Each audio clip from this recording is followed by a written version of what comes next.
you, except I was sitting right beside you when I hit rank 8 in Calgary. So like, uh, I'm so sorry. I'm so sorry. Idiot. it's all good. Like I said, normally I forgive you, but we were eating supper at the time when it came through. Oh, Oh, Mick on Boo in the chat there. Okay. yeah, we partied. Yeah, I'm a dork. All right. You got my back, Mick. Thanks, buddy. Um, awesome. So thank you guys for jumping on this call today. Feels good to be here. Actually, I could have used a Sunday morning mindset call yesterday. It was just one of those days, right? We actually slept in. We missed church. God still loves me. Missed church, slept in, and just wasn't in the right frame of mind. Just was like, wasn't in that right state, right? I could tell it wasn't in that right state. And you know if you're approaching your day and you're in the wrong mindset, because like little things will eat away at you, little, like your perspective shifts. Like literally all we have in life sometimes is our perspective. So shifting our mindset can mean the difference between like everything, because the way we perceive it, becomes our reality. It just does. I mean, that's a principle of life. Like it's if we start looking negative, if we start off our day negative, if we start just in that wrong frame of mind, then, the day starts going that way. Right. And, I was kind of miserable yesterday. My wife didn't even want to talk to me. She's like, you know what, you just be quiet, but I didn't let it stop me. So actually I was talking with Abigail on the phone. I started talking about some of the stuff kind of off the cuff. See, like I do that once in a while. I talk about where I should be and not where I'm actually at. So good old fashioned hypocrite sometimes, but I was en route. I was actually driving when Abby called me last night. We jumped on a quick shotgun call. I was actually driving because I knew I needed a mindset shift, and we live literally in the middle of nowhere. I had to drive an hour to the bookstore, and this is what I was picking up. Like, honest to goodness, this is what I was picking up. Extreme Ownership, How Navy SEALs Lead and Win, right? Because I knew I needed a mindset shift, and I knew, guess what? If I need a mindset shift, try saying that 10 times without swearing. That's not going to happen. If I need to change my mindset, there's only one person that can do that, and that's myself. And if my mindset's in a bad place, it's not the government's fault. It's not my wife's fault. It's not the fact that I didn't get 5 hugs a day growing up's fault. It's my own fault for not getting myself there, for not utilizing the resources around me to get my headspace in the right direction, therefore changing the outcome of my whole day. So what I'm going to talk to you guys about today is basically like taking responsibility. And for me, it's huge, and it might sound a little pointed, but you got to bear with me on it, because I came from a huge, huge, huge dark place, like very dark place, addiction, post-traumatic stress. I was a soldier for 12 years. And basically, like if you would have ran into me about 9 years ago, you wouldn't even probably want to talk to me, or you wouldn't want to be in the same room as me or anything like that, because I was basically, addicted to alcohol and prescription drugs and all that stuff. And I was a mess from being on tour. I had post-traumatic stress, and I was, in a really, really, really bad place. Like to the bad place, I would have become another statistic. If I would have kept going down that path, I would not be here talking to you guys today. But what enabled me to shift from that path onto a better one was I had some really good people in my life that helped me take, and I love the title of that book, Extreme Ownership of where I was at. It helped me take ownership of what I was doing, helped me take responsibility for where I was at. And so this is all coming from a place of weakness. So if I'm sounding harsh, it's because that's how I've healed myself. That's how people have taught me to overcome something that has taken a lot of my friends out. So I'm really, really passionate about it. I hope you can pick up some of these tools today and use them in your own way for your own life, for your business, and make your life a little bit better today. So my first point on this one is take responsibility for yourself. That's the first point I got, is take responsibility for yourself. And I've learned that the number one problem in my life So if I'm going bad, if my mindset's bad, if I feel like I'm going through a lot of challenges in my life, most of the time, this is wisdom over, 34 years of being on this earth. I know it doesn't seem like a lot to some people it does, but I've realized that the person that's responsible for most of my problems, I look at when I brush my teeth in the morning. Most of the time, I can find a part, whether that be a small part or a big part of the challenges that I'm facing in my life, I can attribute to myself. So therefore, it becomes important for me to grow myself. And I found it really cool that I was listening to Grant Cardone the other day, and I was just like one of his lives. I popped onto one of his lives, and he said, they were talking about real estate investment and like, what is the best investment? And I'm an investor. I love investing in various things. And it's just something fun I do to get more income going and learn about the stocks and the markets and all that stuff. But he said, if I had $50,000 in my pocket, so somebody's like, I have $50,000 in my pocket, what is the best investment for me? And he says, honestly, if that's all you have is $50,000, then you need to spend it on yourself. You need to take courses. You need to get in personal development. You need to buy yourself something nice to wear.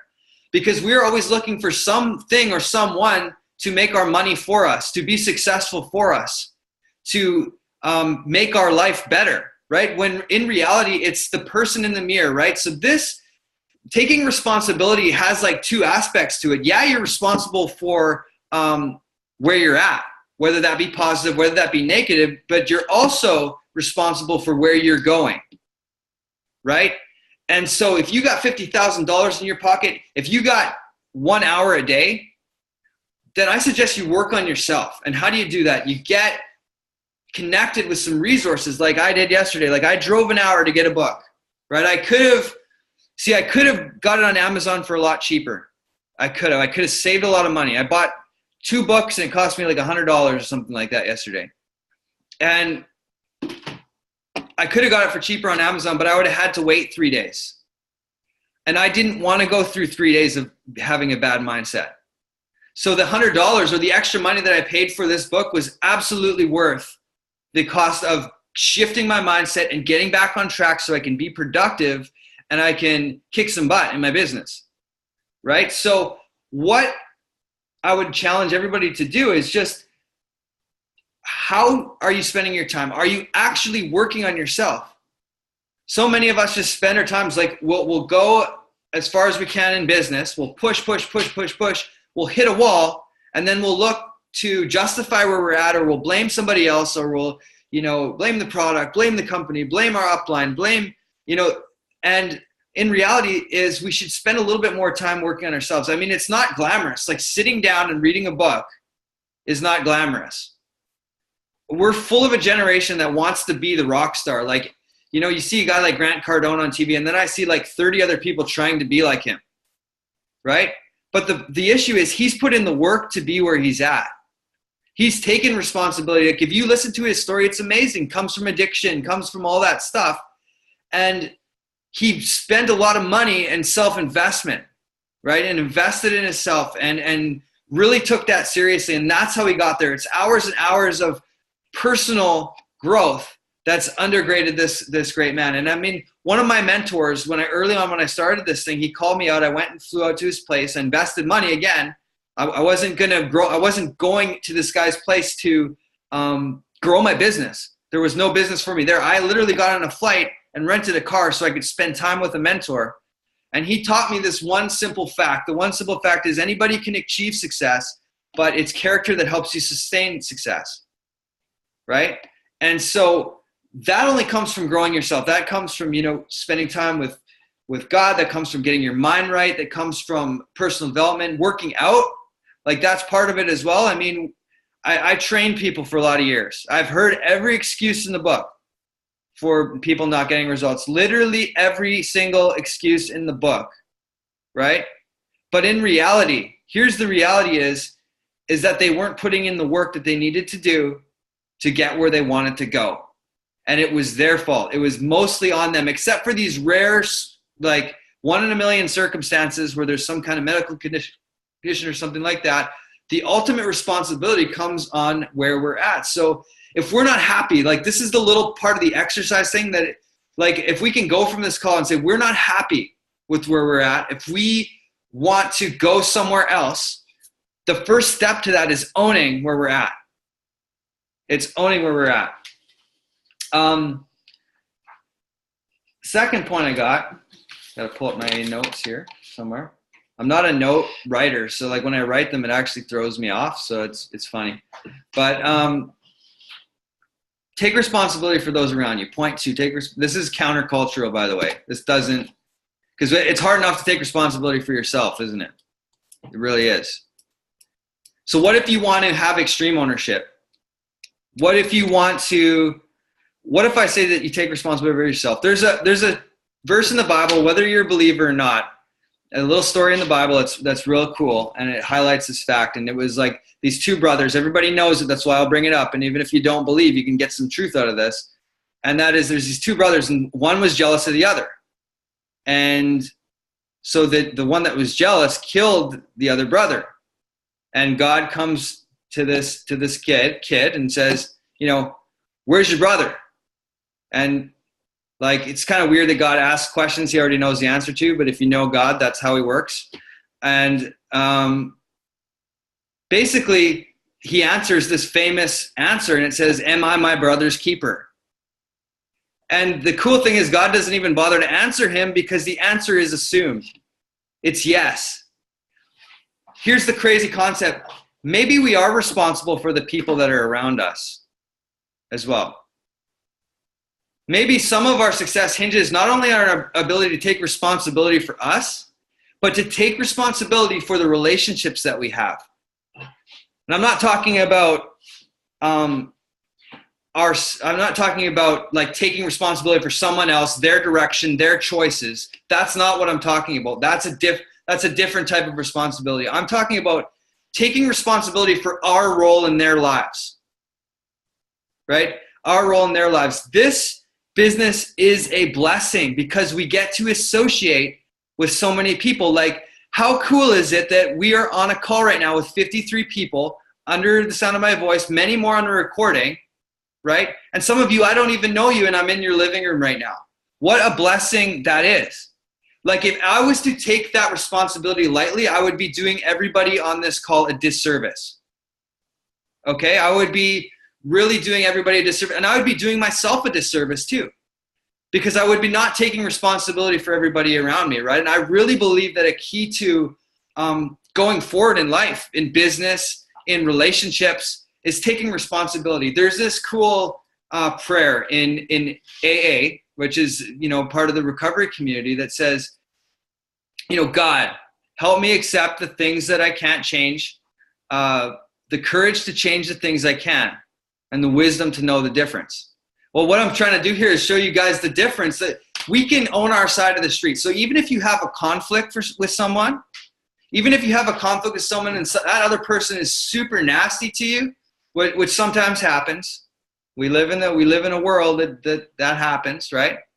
An unhealthy way would be to sit there and talk about that other person and be like, listen, like, oh, it's this person, it's that person, this is all their junk. Taking responsibility would be like owning your side of the street. Owning your side of the street. Like, we can't change. Here's the thing we can't change in relationships. We can't change what the other person is doing. We can't change the bad things they may or may not have said to you. We can't change those things. But what we can change is how we react. What we can change is our capacity to forgive.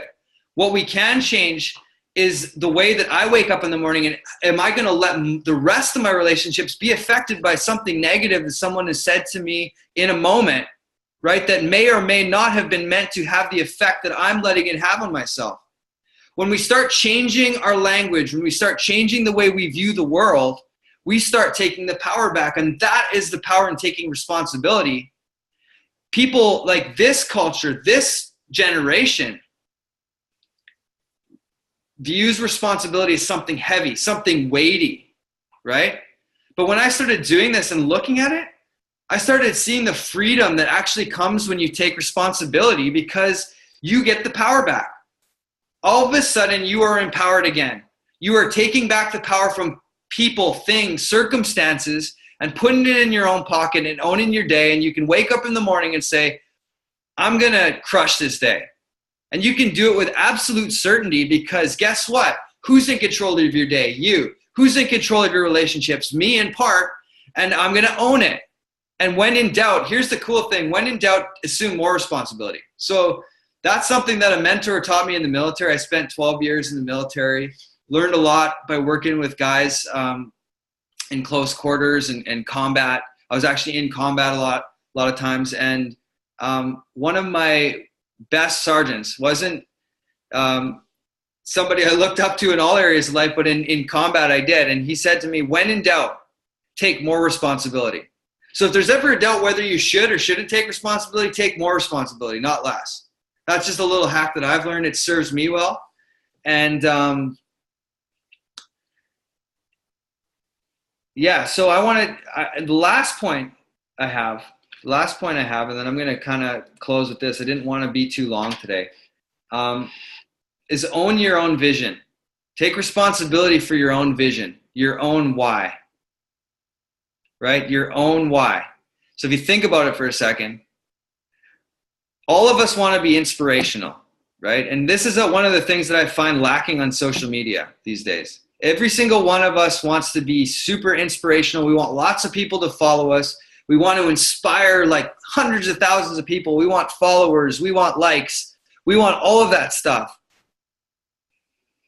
But what's missing is people connected to a true, authentic why that inspires other people. Like if you're not inspired to wake up in the morning, then how the heck are you going to inspire others?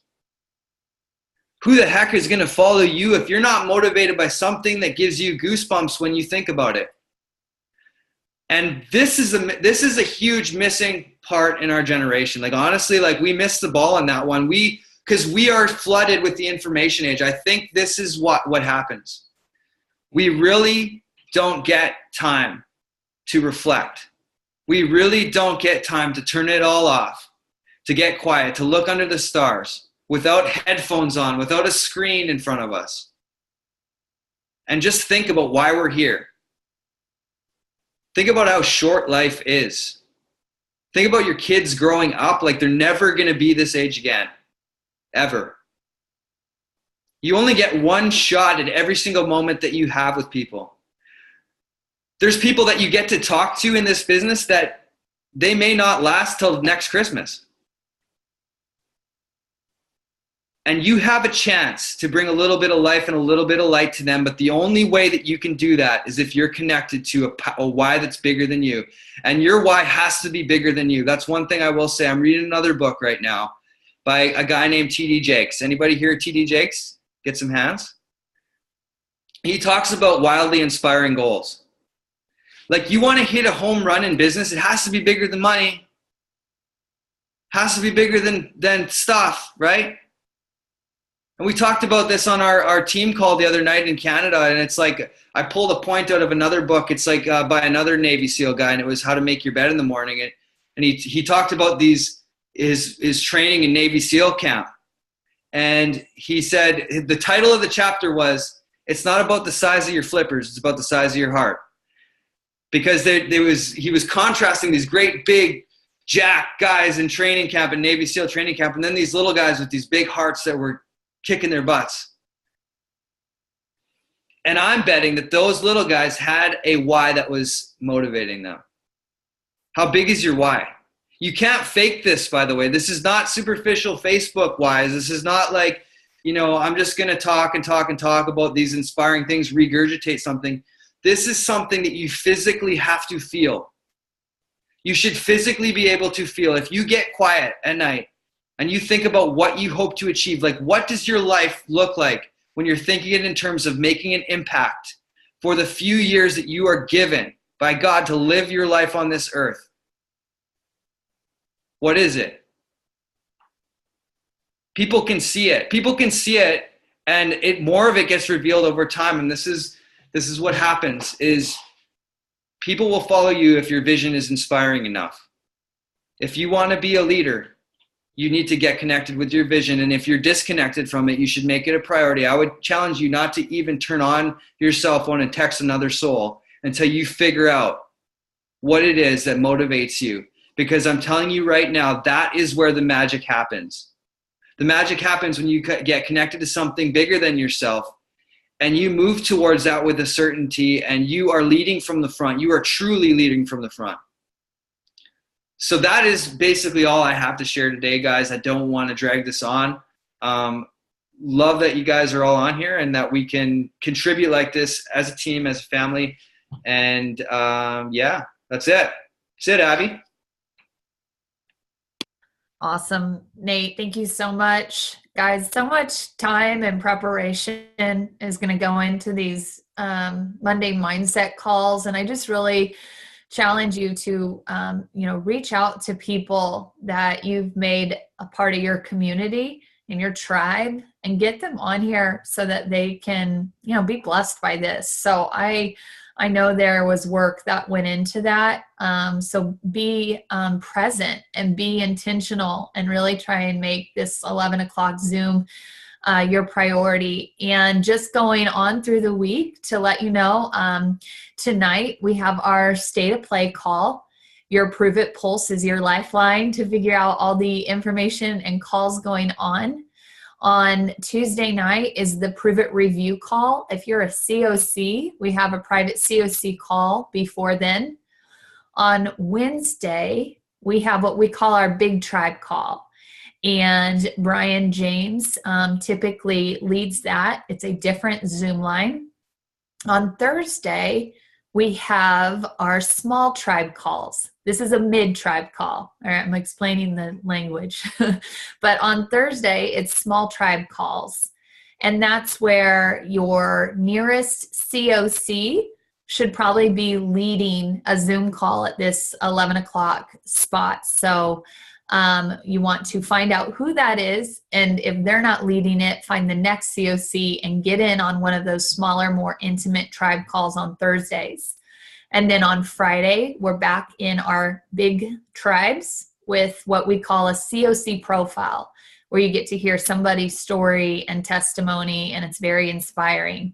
And then the biggest training that you're going to get for the business all week is going to be on the Prove It Review call Prove It Progress Training call on Saturdays at 10:15 Central Time. And those calls are amazing. It's the cream of the crop, promoters in Prove It sharing their strategies. If you missed this past Saturdays with Dustin Schaefer and Nick, then go get that replay out, because it was phenomenal on how to work your business and intertwined into your life. I am leaving this week on Thursday for Boca Epic. I'll see you all there. We're so excited, and just make sure you stay plugged in on the Pulse, and we may do a little special, Thursday or Friday ad lib call, just the leaders who are there for our mid-tribe to tune into, and we can share with you guys some takeaways we're getting so we can make you feel like you're just as part of it sitting at home. And with that being said, thanks again, Nate, and y'all go out, crush it, have the conversation over and over again, and have a great week.